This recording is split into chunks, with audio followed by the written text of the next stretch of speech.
Hit Exchange Media Coverage, HIMSS 11.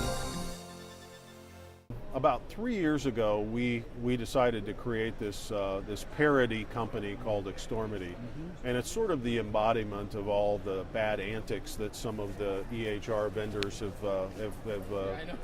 perpetrated out in the marketplace.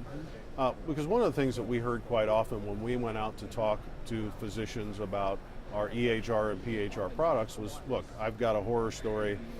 My buddy down the street put in an EHR, spent an arm and a leg for it. They had to change their workflow to fit the software, and after several months, nobody's happy. And you hear that enough, and you say, well, there's got to be a creative way to overcome that, and to shine a light on some of those questionable practices. We decided to create this fake company that embodies all of that, called Extormity. And kind of an off-the-wall idea, but we created a website, extormity.com. We got a couple of bloggers to cover it. Next thing you know, the mainstream media picked it up. And within a month after putting the website up, we had 40,000 visitors to the site.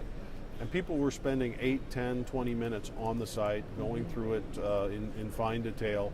People started to follow it. People emailed us, how can we follow this? And we started putting out alerts, and we've got several thousand people that now are signed up for those. And every couple of weeks we put out, again, sort of satirical news, and we follow what's going on in the trades. If we read about all these data breaches, then we said, well, Extormity is actually having intentional breaches so that they can get more PR and more press coverage, that kind of thing. I love it. Well, finally, we at HIMSS had a press conference to let people know that we're behind it.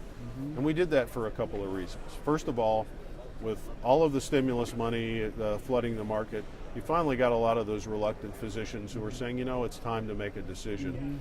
The worst thing in the world would be for them to go out and buy Extormity-like systems, because we'll just create another backlash of negativity. So we want to point out that there are some alternatives out there. There are companies like MIE and No More Clipboard and many others that offer practical, affordable, sensible solutions. Catch the premiere issue of Hit Exchange magazine or visit hitexchangemedia.com for more healthcare technology news and information.